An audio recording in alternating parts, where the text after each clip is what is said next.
Welcome to the Kelly Sullivan Walden Show, where we explore nighttime dreams, daytime desires, and the best ways to transform the tragic into magic.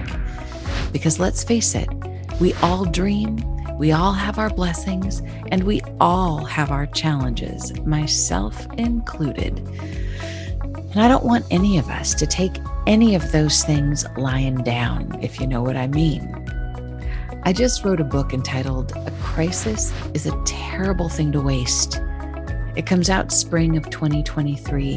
And in the meantime, I'm excited to explore the topic with you, whether it relates to your waking or sleeping dreams, because we're dreaming all the time, people. So let's make it the best dream possible. I'm so glad you're here. Welcome.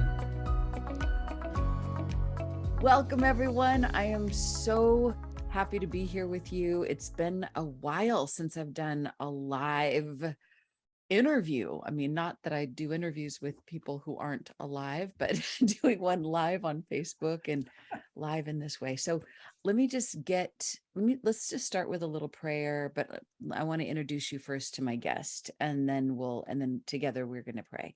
So if you're watching on Facebook Live, the beautiful being in front of you that you're hopefully seeing, not me. Hopefully this will switch over to Vicki L. Dobbs. Vicki, say something so the camera will pick you up. Good morning, afternoon, or evening, folks, wherever you are. Yay. So let me tell you a little bit about Vicki L. Dobbs. As the founder of Wisdom Evolution and head cheerleader for the You First Revolution, Vicki Dobbs brings 40 years of entrepreneurial experience into her spiritual writing and work. For the past 2 decades, she's been helping people navigate their lives and businesses in a way that allows them to gift the world the best of themselves. As a spiritual entrepreneur co-creating with the divine, Vicki's opening existential gateways through which individuals can face their challenges and opportunities, embracing them both as the revered teachers they are.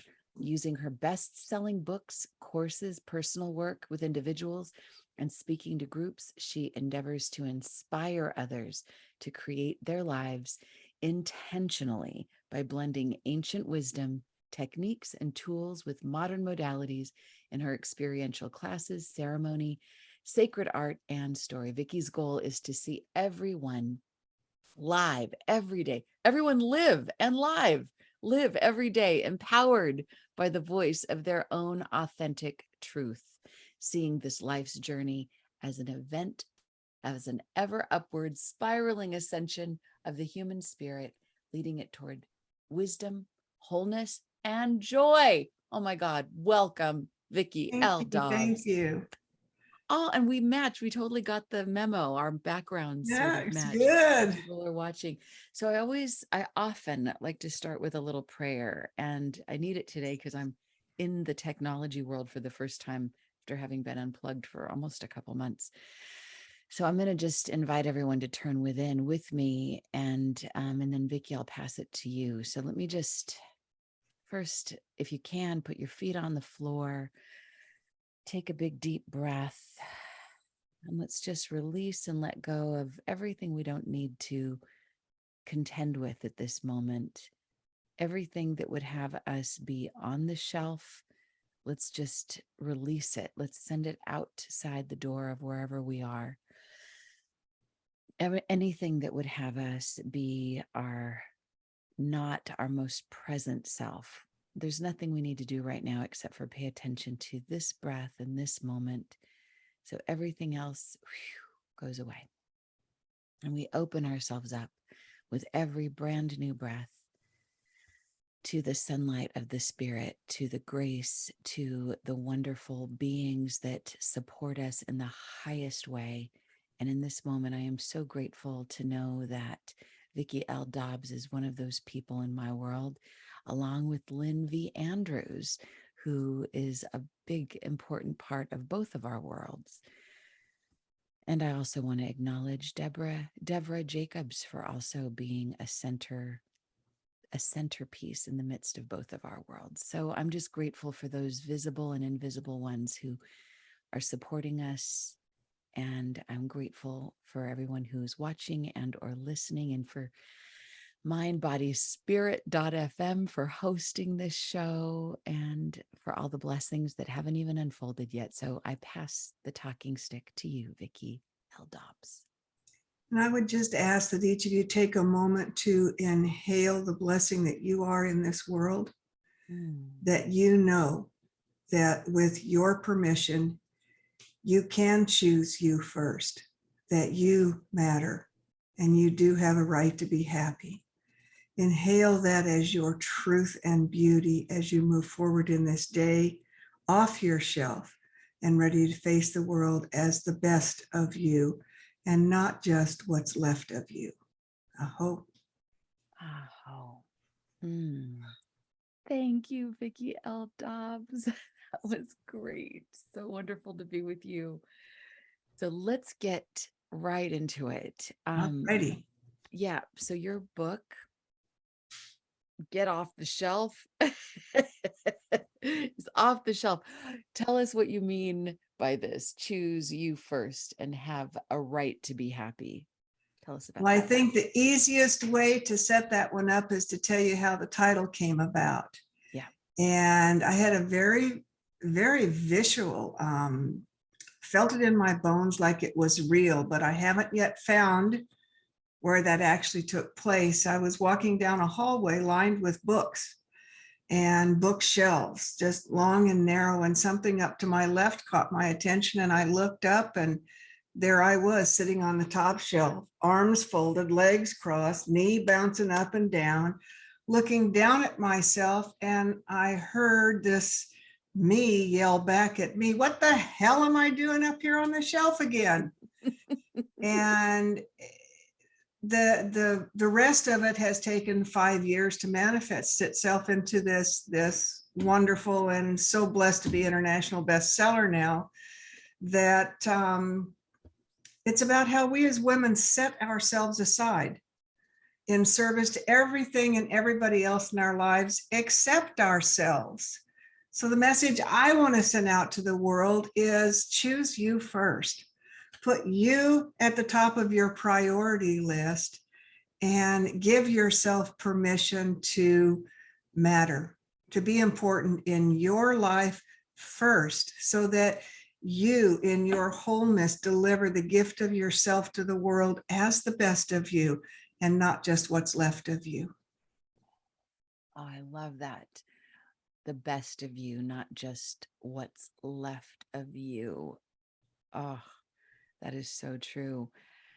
So there's a saying that I learned from reading this wonderful book, Get Off the Shelf. W-O What? WOPT.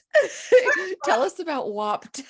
Oh, well, that's an acronym that gifted itself to It's a me in dirty writing. word. I just, yeah, it's like what other people think.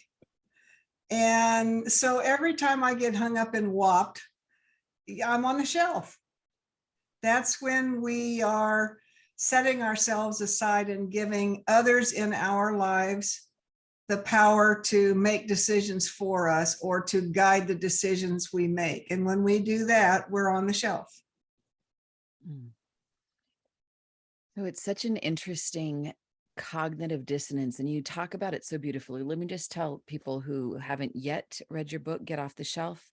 It's a wonderful hybrid memoir and self-help. So there's deep personal stories from your life, and I feel like I know you. I mean, it's almost feeling like unfair, like I know so much about you. It's so great. And at the end of each chapter, there's an exercise that's very earth-based, that's very shamanic and even dream-based, from the work that you did with Lynn V. Andrews, and then your own version of some of those principles. And it's wonderful what you do. So it's very grounded in, it's exactly my favorite kind of book, that is deep and personal, and yet there's something in it for me every step of the way. So it's got both things.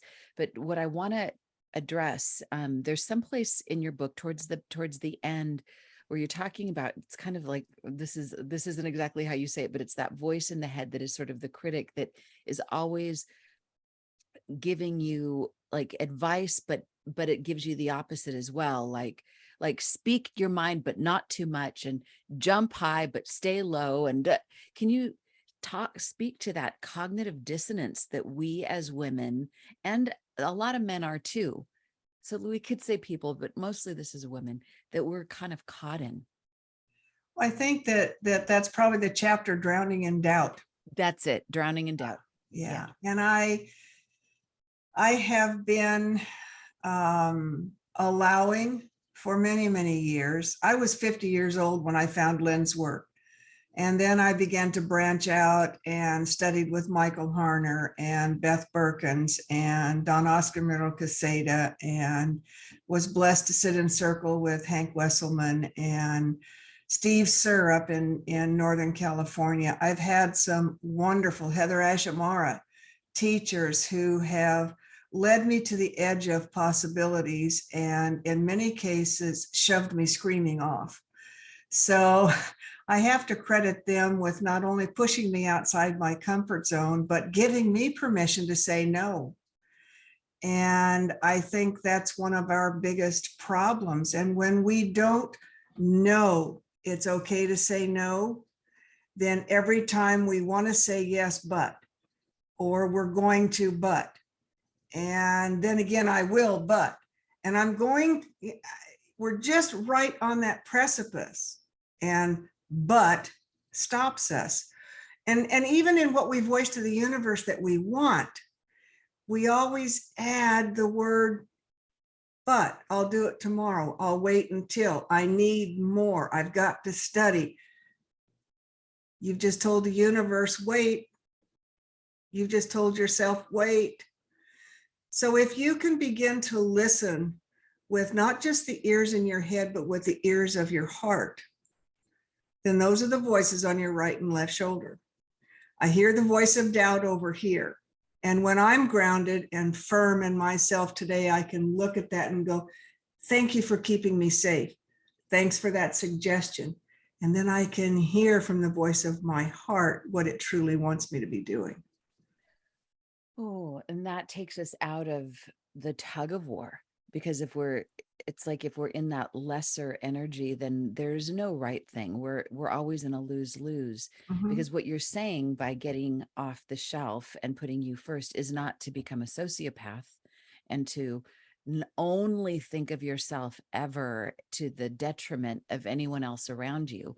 Because I think if we're truly selfish, we want everyone around us to thrive, because we live in an environment where there are other people. So if we're the only ones that are doing okay and everyone else is just roadkill, that's no way to live. We want other people to thrive. So it seems like that the exercises and practices to come back to our heart may be a way out of that maze. Am I oversimplifying it, or is that? No, I think you're right on. It's just that putting yourself first, allowing that you matter, is not a selfish act.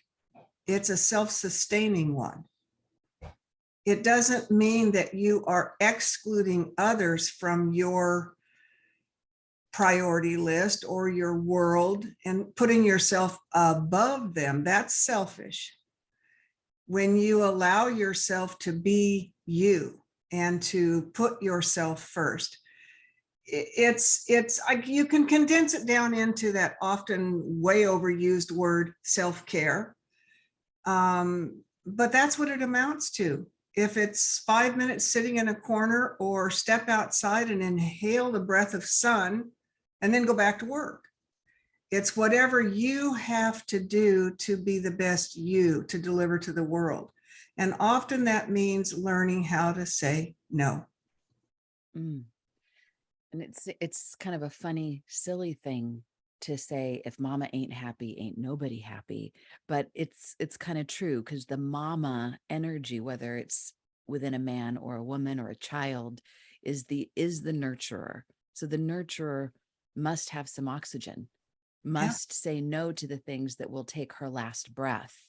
Yes. And so the saying no so that mama can be happy is it's selfish, but I think with a capital. My friend Suzanne Rock which would say it's self-full. it's it's being Yes. like embodied, and in a way that is generous ultimately. Absolutely agree. I mean, it really is allowing you to be at the top of your priority list. Yeah. So when you make that to-do list out, include yourself.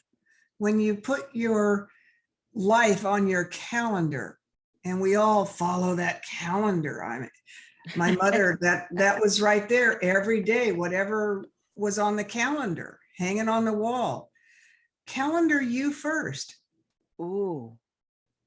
Mm. But, calendar the F words in your life, I talk about in the book. And I love that I had a real estate mentor, Walter Sanford, who taught me about that and actually introduced me to Tony Robbins and Deepak Chopra and Paul Pilzer and Mark Anthony and Mark Victor Anthony. Mark Victor Anyway, Hansen. Hansen, there we go. Thank you. Yeah. Jack Canfield's buddy. Yep. Introduced me to this myriad of people. And he said, real estate is not your life. It's a part of your life. And you have to honor the F words in your life to have balance. So I teach calendar the F words in your life: faith, family, fun, fitness, finances, and friends. Put them on your calendar first. I love that. Gives a whole different spin on F word. It's I great. loved watching your faces. I keep talking about F words. You're waiting on the bomb. You know it. I love it. I love it. I've been known to drop an F bomb once or twice in my day. Okay, so I teased that we would talk about stalking the dream. It's just such an interesting thing. Most people, when they hear the word stalking, they think of a paparazzi stalking a celebrity or some like crazy ex-lover that just won't let go. But I think when you talk about stalking the dream, I think you have a very different and yet related kind of sense of that. So describe to us what exactly is stalking the dream and how do we do it? Well, as Lynn would say, it's just like a wolf stalking its prey. And what you are stalking is information. So it takes that same intense focus and determination and the will to keep looking no matter how hard it gets. So when you think in terms of the medicine wheel, which is so prevalent in so many cultures, that is a circular tool. And so when I talk about stalking the dream, it's moving around that wheel and looking at your life from all the different directions. Lynn teaches us to use the wheel as a method of learning, of moving through life, always coming to a different point of view because it moves. So when I talk about life being an ever upward spiraling ascension, as we grow in our own selves, we may still be moving in that circular fashion, but our life is spiraling up. So we're going to come back to the same things that have stopped us in the past, but we'll be in a different place with a different point of view. And it doesn't mean it isn't healed. It just means that, okay, I can look at it again, but I'm not the same person I was when that event happened, when that person hurt me, that sort of thing. So stalking is a matter of discernment and seeking and moving within. And one of the things I really love to teach is that it's as powerful, if not more so, for you to search within as much as you search for your answers out there with other people, other things. It's moving inside. So the little exercise I have for you today is about moving to a position on that sacred wheel and looking at the dream, talking to the spirit of your dream and having a conversation about what that means for you, how it feels, where it's going. And maybe you'll meet a new helping spirit along the way. Oh, okay. So I want to give people a little heads up about what's to come. What I'm really wanting to do on my show these days, I mean, I really find that myself and others included get more from this what I'm trying to put out in the world, rather than us just talking about it, but to bring in an experiential process. So Vicki is been generous enough to say that she would guide us on that. But afterward, I've also teased that I would take your questions about, if you want. It's kind of hard for me to see what you're saying live, but if you have dream questions, I'm going to do my best to look for those. And some of you have already sent me a few. So Vicki, if you don't mind, as we wrap up after this process, I'm going to share some dreams that some people have sent, or some dream related questions. So first of all, let's go into this process and clarify, if you would, when you talk about stalking the dream, are you talking about the nighttime dream? Are you talking about the daytime desire, aspiration, or both? Well, it can be both. If you set your intent when you go to bed at night to stalk your dream, you're giving your subconscious mind permission to begin working on that with you. When we're stalking the dream in the way that I'll lead you, it is about moving yourself into second attention. It's a guided visualization with a purpose. And this particular one is for you to meet the spirit of your dream. Okay, well, let's do it.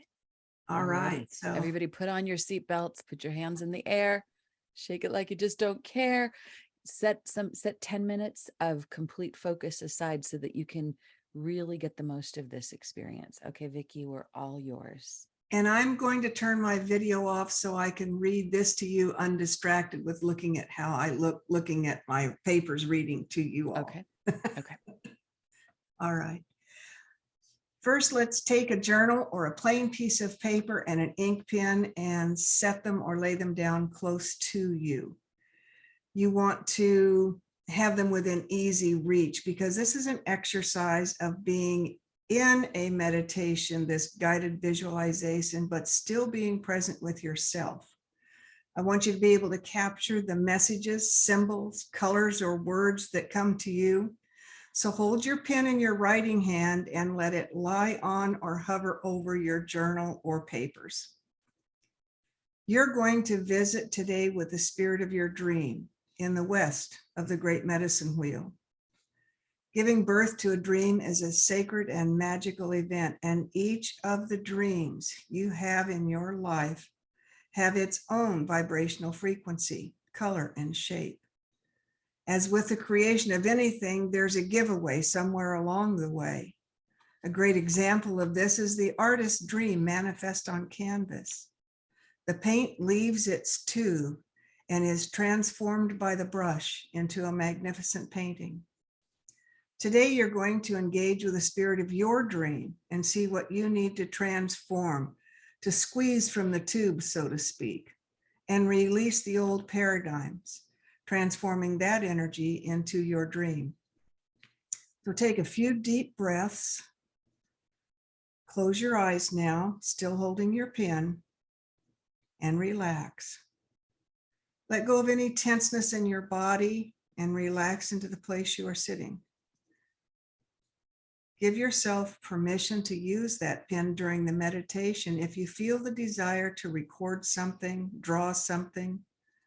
But set your intent now to keep your eyes closed and trust that whatever you write will be just perfect for you, even if it's nothing, and know that you can turn the page anytime.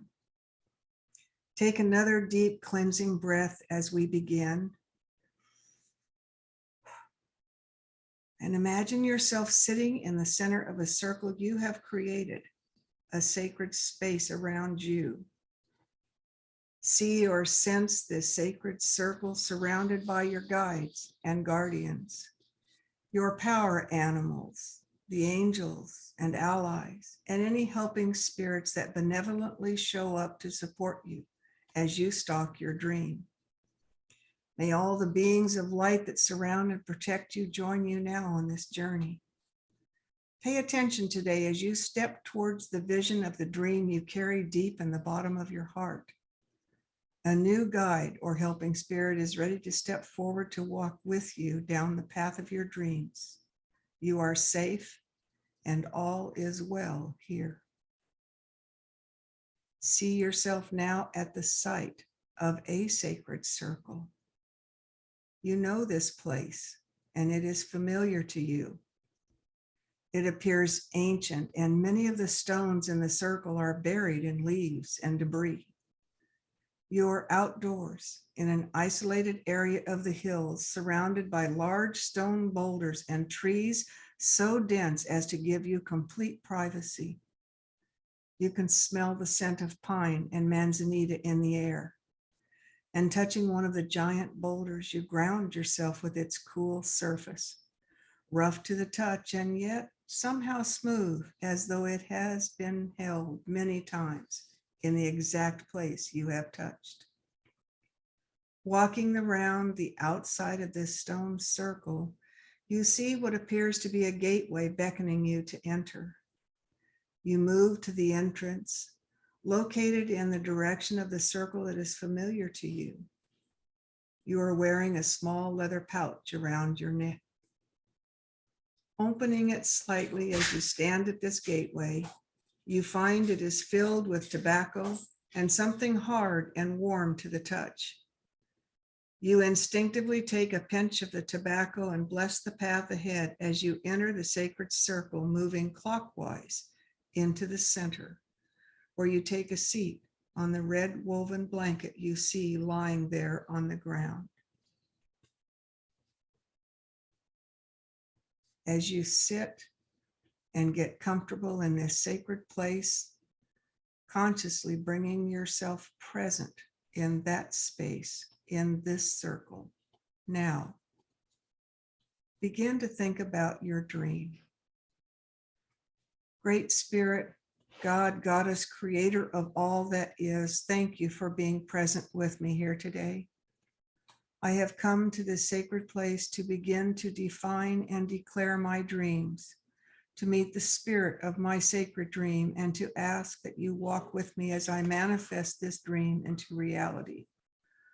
Let me always remember and know that when I struggle the most, as I will at some point along the way, that you are always there to catch me, to carry me safely when I get discouraged, and to walk beside me through it all. Thank you for holding my dreams ever present in this life. Take another deep breath and allow yourself to move into the space between the words I speak. Forget about your body as best you can and move into the dream, holding your pen ready. You notice a movement in the west direction of the circle you sit within and turn to face it. This is the place of the great dreaming bear who carries your sacred dream. This is a place of death and of rebirth.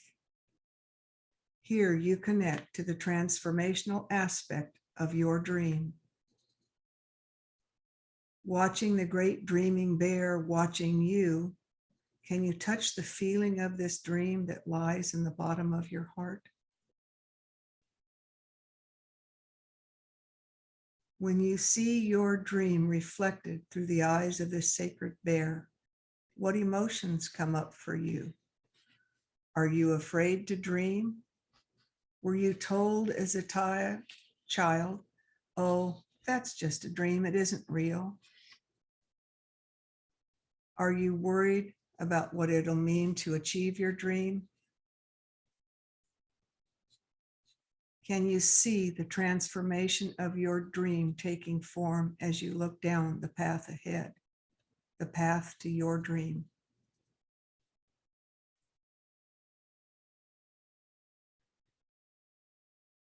Your attention is drawn back to the great dreaming bear as it now lies down, revealing a luminous outline behind it.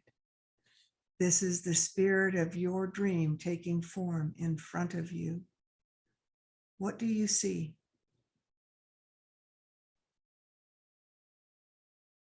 Write it down if you wish. and remember. Is it in human form, an animal, a bird, a mythic person or creature? Remember what you see as this luminous being takes form in front of you. Is it holding something? Do you see a symbol on its clothes or in its hands, or perhaps a shape on its body in the color of its fur?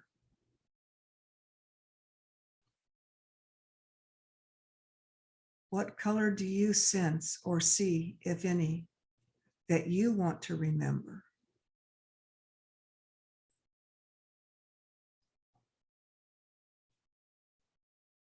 Now open the ears of your heart and listen. What message does the spirit of your dream have for you about this dream that you carry deep in the bottom of your heart? Listen.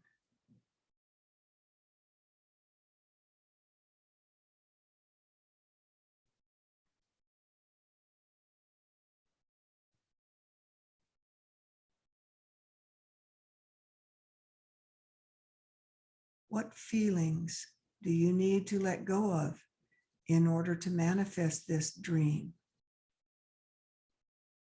Where are you holding you back?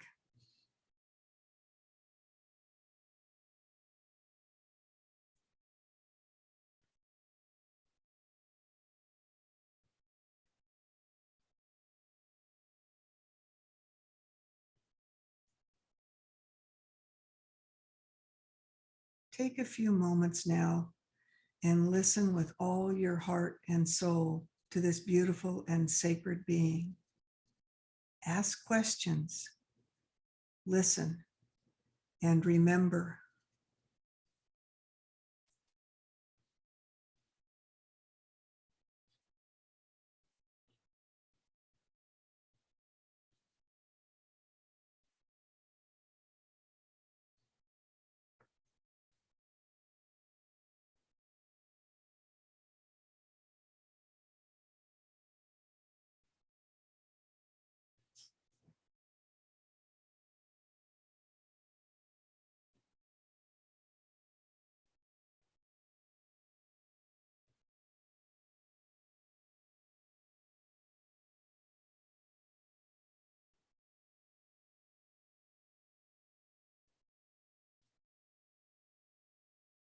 It is time for you to return, but you remember this place and how you got here, and you can come back anytime to dialogue with the spirit of your dream and the great dreaming bear.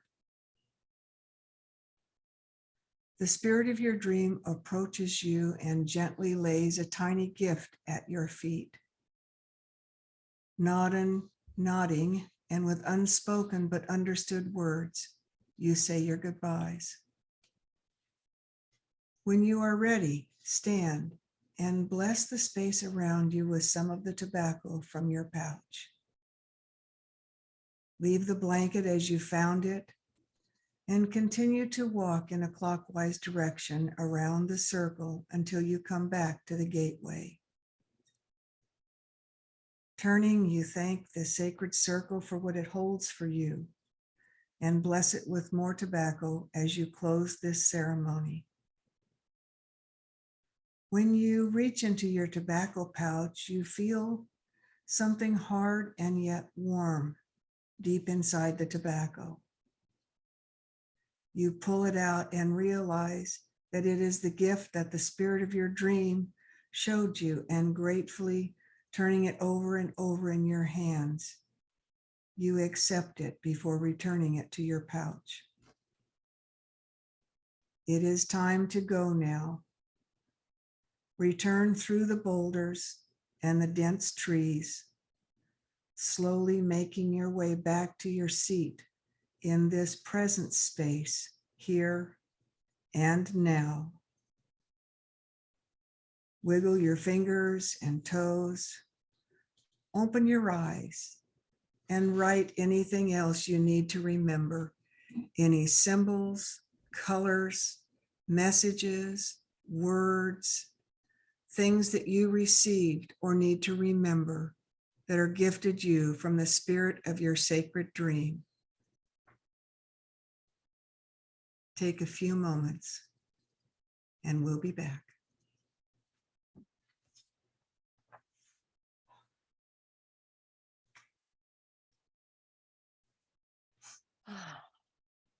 So if you're listening to this in the archive on mindbodyspirit.fm or iTunes or wherever you hear this, you can pause it and give yourself more time to journal. I'm sure there's more info that wants to come through. But for now, in real time, I just want to thank you, Vicki L. Dobbs. That was so deep. The dreaming bear. I've done a lot of ceremony in my day and never one quite like this. And that it just hit me on a very deep level. So thank you. Thank you So much. I love that bear. I've never, of all the animals, it's not been one that I've ever connected with. And I'm so loving this bear. It felt so fiercely protective and so supportive and so generous and so deep. And I'm going to go back and listen to this again and spend more time there. Thank you. If anybody would like a copy of that meditation physically, they can email me, Vicki@VickiDobbs.com, and I will be more than glad to send them a PDF copy of it. Great. And that's Vicki with an I, Vicki at VICKI Dobbs with two B's. DOBBS.com. DOBBS.com. And before we get into answering some dream questions, while we're letting people know about how they can email you for that meditation, which is such a generous gift, is there anything else that people should know about what's coming up for you? Any events if you'd like to go to VickiDobbs.com and sign up for my Friday Food for Thoughts, my weekly little bits of inspiration and sometimes laughter and sometimes pretty raw and vulnerable, but it's me sharing my week each week with hopefully some tips that if you go, oh, that's me, you won't feel like you're alone, because we're all on this journey together. I would love to have you join my list and fill your Friday mornings with some food for thought. Soul food for thought. That's yeah. And I'm working on a new program called Mastering the Art of Putting You First. So hopefully that will be out this fall. And it will be just short little 30-minute sessions with some exercises and homework. It'll be a little 5-day get together virtually, and it will follow along the same lines as the book You First, which is practical wisdom for nurturing body, mind, heart, and soul. And it also will tag into Get Off the Shelf, which was actually the mother of You First. It just You First got out first before Get Off the Shelf did. Go figure. It's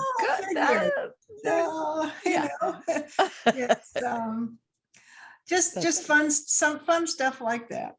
That's wonderful. Thank you, Vicki Dobbs. Okay, so a question that just got sent in from Kate is our dreamer our higher self? So the one that does the dreaming, is it our higher self? I'll turn that over to you first, and then I'll. Oh, thanks. You're the master dream coach.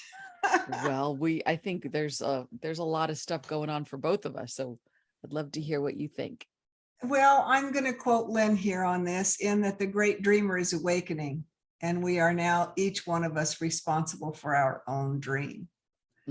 So I would have to say to you, yes, that within you lies your dream, and you're the one who can access it. You don't need somebody else. Amen. So I want to just acknowledge Chelsea Lee and Judy Brooks, who are watching. And Chelsea is asking, she said she'd love to share a recent dream fragment that held beautiful energy in her dream. Oh, you know what? Before I go into that, I'm going to just acknowledge Kate's question. Um, so yeah, in a nutshell, the answer is yes.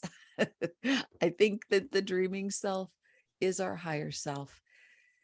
Um, I know when I was writing Chicken Soup for the Soul with dreams and premonitions with Amy Newmark, we would talk about how there really isn't this other energy that's dreaming us. And yes, I think we live in a multiverse with so many different energies. And but I think if we looked at it from so far away, we would see that there is just one beautiful thing happening. In my opinion, I think that we are in a unified field, and there is a consciousness that I think we refer to it as other, this dreaming self, the dream maker, even God. Some people might think I'm being blasphemous.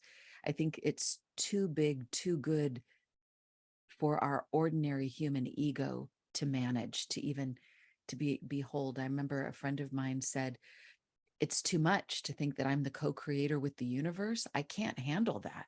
It's a lot of pressure. So I'd rather just see myself as a child of God or God's daughter, but not at one with God or co-creating with God. Whoa, I can't deal with that.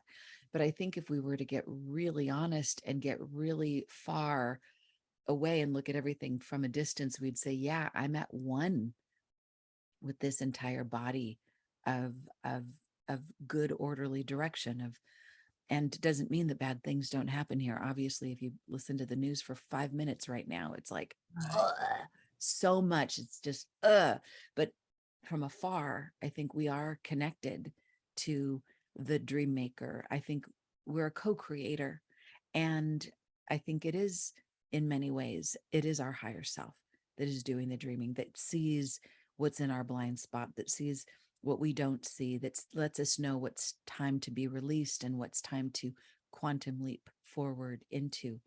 So, in a nutshell, yes, it is the higher self. Long winded answer to a very short question. I need to reach out to Jack and say, we need to write a book called The Chicken Soup for the Shamanic Soul. Yeah, well, it's not Jack Canfield anymore. Amy Newmark has taken it over, Oh, and Amy's doing it A- now. Amy Okay. Newmark, I'll bring it up to her. Yay. Yeah, I know. Why not? Okay, so let's see what Chelsea is saying about her dream. She said in her dream she was gifted a chunk of cloud. As I watched it hovering in my hands, I noticed that this chunk of cloud was shaped as a honeycomb. I gathered the chunk in my hands close to my heart and released it back up to the sky amongst the other clouds. So I'm just going to repeat it. A chunk of cloud gift. She was gifted a chunk of cloud.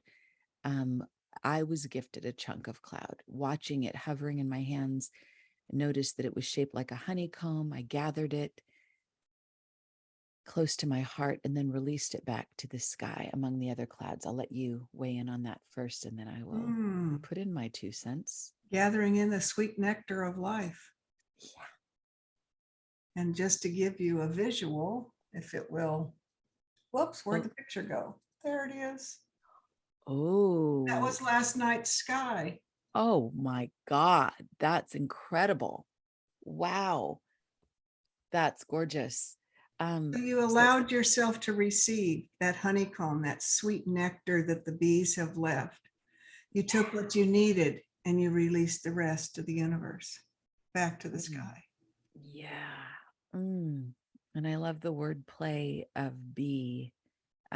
It can be sometimes the busy bee, the queen bee, but I think there's something about the being with the sweetness, being Mm. able to stop and put yourself first, taking yourself off the shelf long enough to behold and be at one with that incredible energy. So it's, in some way, Chelsea, I think your dream is a message for all of us for how to be in this world. It's to be light with those gifts and to receive them and feel worthy of them And then once we absorb them, then we give it back. We don't hold on to it.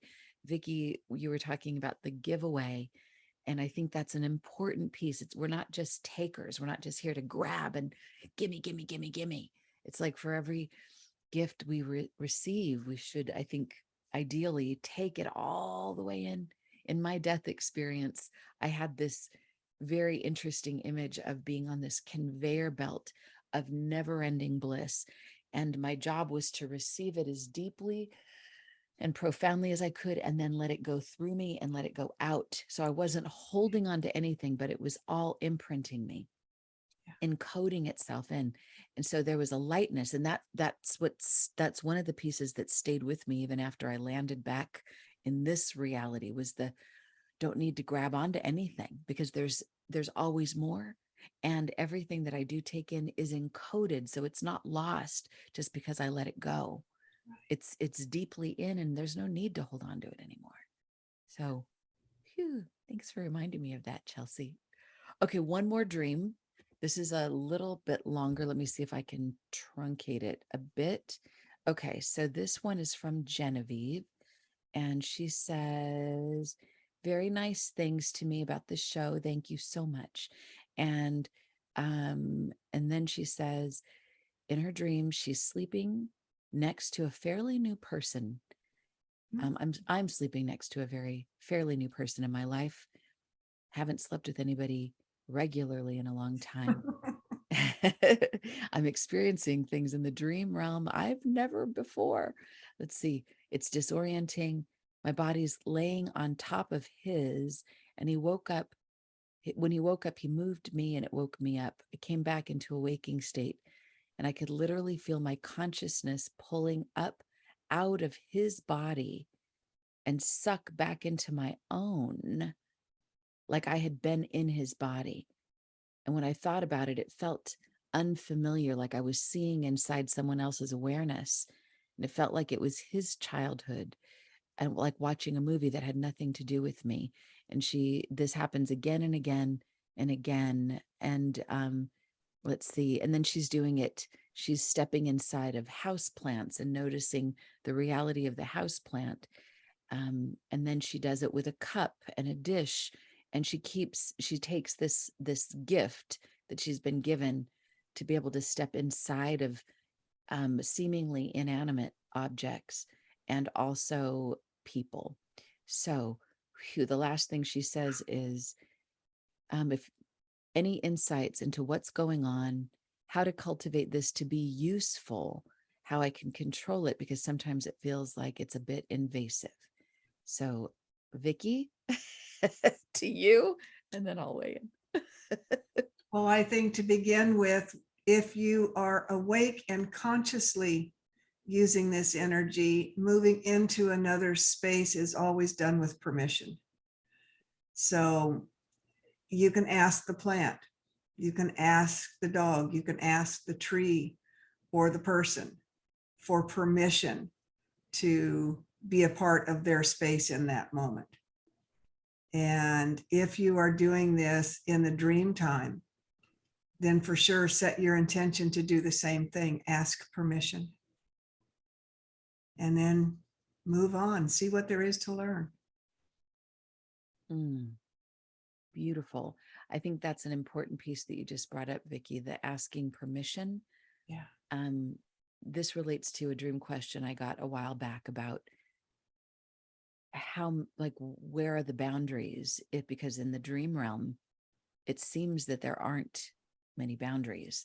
And when it comes to, there was somebody in particular that said, how can there's somebody that I'm in love with who doesn't love me back.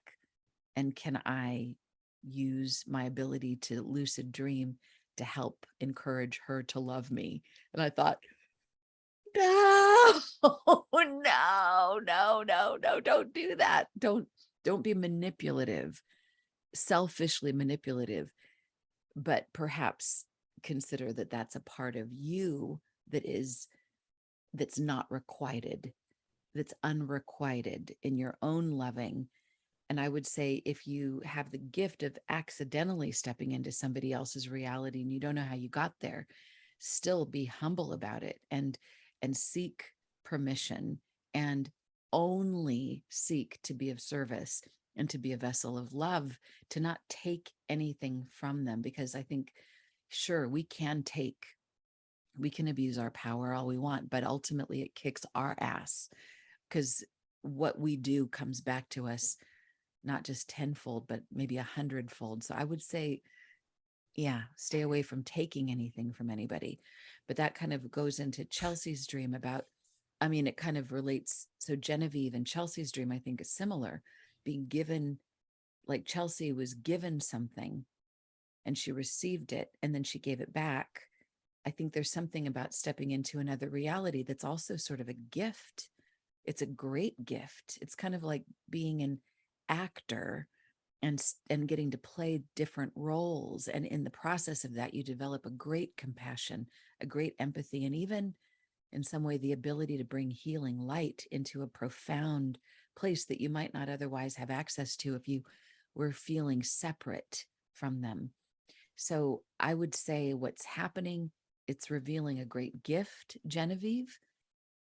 And with a great gift comes great responsibility. So going forward, I would definitely bring in what Vicki said about permission.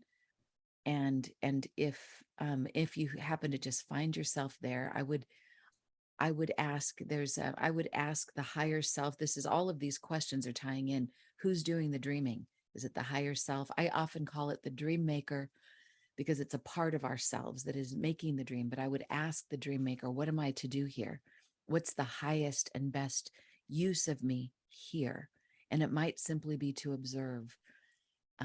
There was a story in the book and the movie about the story of Little Tree. I think it was about this young Native American boy who was forced to live off the reservations in kind of a traditional English American sort of school. And he taught his fellow students that love is really a verb, and it's about, it's like, it's as if to say, I'm watching you, I'm listening to you, I'm paying attention to you. So when you pay attention to someone, you're loving them. And I think to enter into the dream and really see them, it was, I see you is the translation of I love you. So I get chills just thinking about that. The Education of Little Tree, that's what it was called. That's the book. It all comes back, sometimes pixelated like a jigsaw puzzle, but eventually all the puzzle pieces come together. So Genevieve, thank you for your dream question. Thank you, Chelsea. And thank you, Kate, I think it was. Thank you so much. And Vicki Dobbs, thank you so much for your point of view on these dreams. I love where you're coming from. In the time that we have remaining, just a minute or two, is there any final words of wisdom you'd like to share besides, everybody go get this book, get yourself off the shelf, and get this book, get off the shelf. It'll help you stay off the shelf and put you first. Any last words of wisdom? I'm so Vicki grateful Dobbs. to have been invited to sit in circle with you today, Chelsea, and to share a little bit of my world. I think we vibrate on the same level. And so it's such a blessing to be able to just chat and not have to guard the words. And thank you to everybody who has dialed in or is listening later after this. I am so grateful for those of you that have purchased the book and look forward to seeing some more come through. The Kindle is only 99 cents still. I have not raised the price since our launch last month. No, that's a deal. So that's a biggie for you. And Yeah. I'm just grateful. I would just love to end with much gratitude and many thanks for the opportunity to voice my story in your world. Vicki L. Dobbs, thank you so much for sharing your profound story in the way that you have, in such a generous way. Talk about the ultimate giveaway. So you give this away, and I know so much comes back. Thank you for the wonderful Stalking Our Dreams meditation. Thank you for the gift of you. And I wish you a million blessings, and to everyone watching and or listening, blessings galore. And as I always like to say, going forward, don't take your dreams lying down. Sweet dreams until we meet next time. Bye-bye.